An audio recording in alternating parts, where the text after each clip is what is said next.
ये एक नई वनडे सीरीज की शुरुआत थी, लेकिन भारतीय क्रिकेट फैंस के लिए विरोधी बिल्कुल जाना पहचाना था। भारत बनाम न्यूजीलैंड, दो ऐसी टीमें जिनके बीच सालों से हर फॉर्मेट और हर जमीन पर जबरदस्त टक्कर देखने को मिली है। 3 मैचों की मास्टरकार्ड वनडे सीरीज का पहला मुकाबला हैदराबाद में खेला जा रहा था। स्टेडियम उम्मीदों, शोर और विश्वास से भरा हुआ था। कुछ देर पहले टॉस हुआ और भारत ने टॉस जीत लिया। रोहित शर्मा ने जरा भी नहीं सोचा, सीधे बल्लेबाजी चुनी। कोई दुविधा नहीं, कोई हिचकिचाहट नहीं। पिच अच्छी दिख रही थी, मौसम साफ था और आंकड़े इस फैसले के पक्ष में थे। इस मैदान पर खेले गए पिछले 5 अंतर्राष्ट्रीय मैचों में पहले बल्लेबाजी करने वाली टीमों का दबदबा रहा है। टॉप ऑर्डर ने औसतन लगभग 60 की औसत से 894 रन बनाए थे।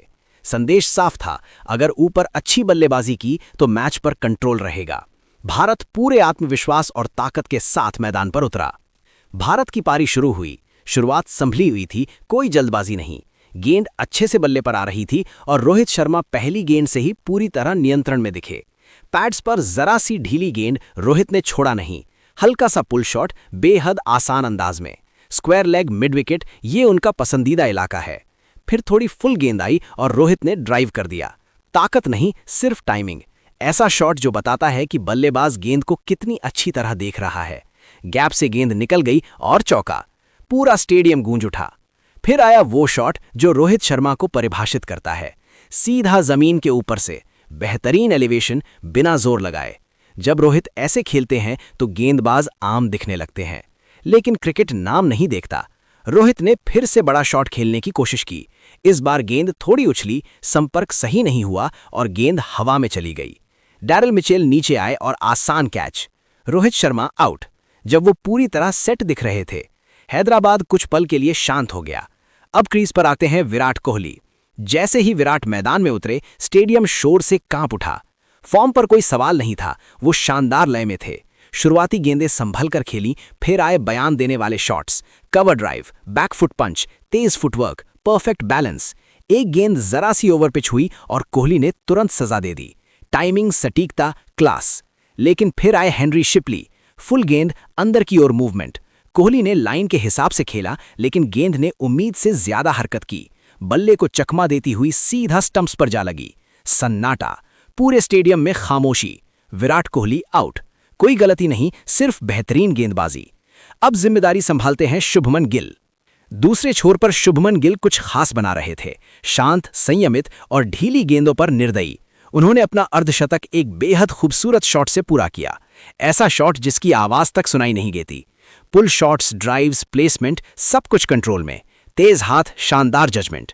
फिर दूसरा अर्धशतक भी आया और वो पूरी तरह तय लग रहा था। शॉर्ट गेंद आई तो पुल, फुल आई तो ड्राइव।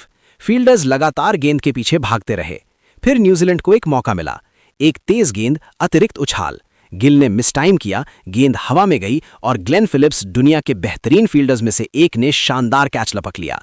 एक पल को लगा सपना टूट गया, लेकिन नहीं, कहानी अभी बाकी थी। मिडिल ऑर्डर में आए सूर्य कुमार यादव। पहली ही गेंद पर आत्मविश्वास से पंच, गैप ढूंढते हुए बाउंड्री। लेकिन एक शॉट ने धोखा दे दिया, सीधे कवर पर कैच, नरम आउट।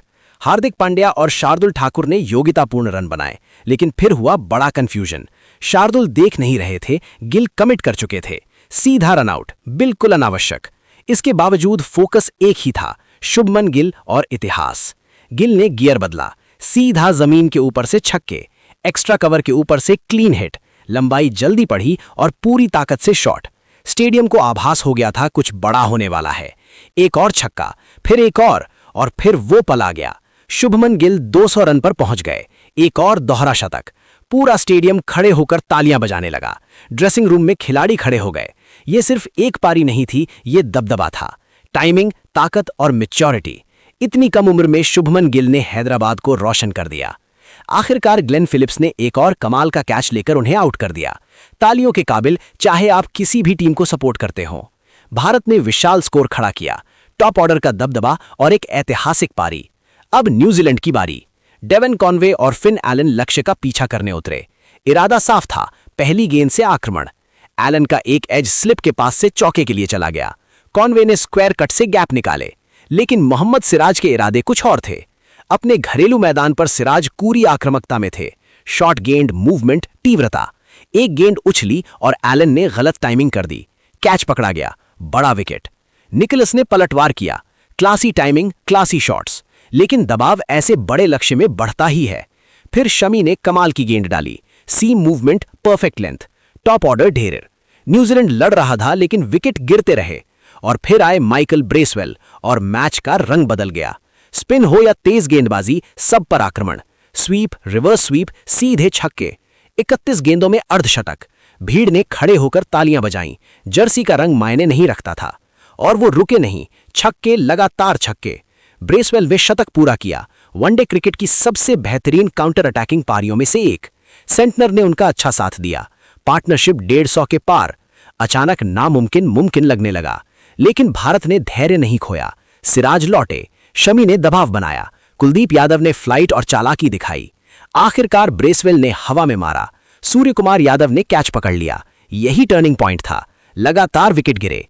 टेल ने कोशिश की, कुछ शॉट्स लगे, लेकिन रन बहुत ज्यादा थे और समय बहुत कम। अंत में एक review, LBW, pitching in line, impact in line, wickets hitting. New Zealand लक्ष्य से पीछे रह गया। भारत ने मैच जीत लिया।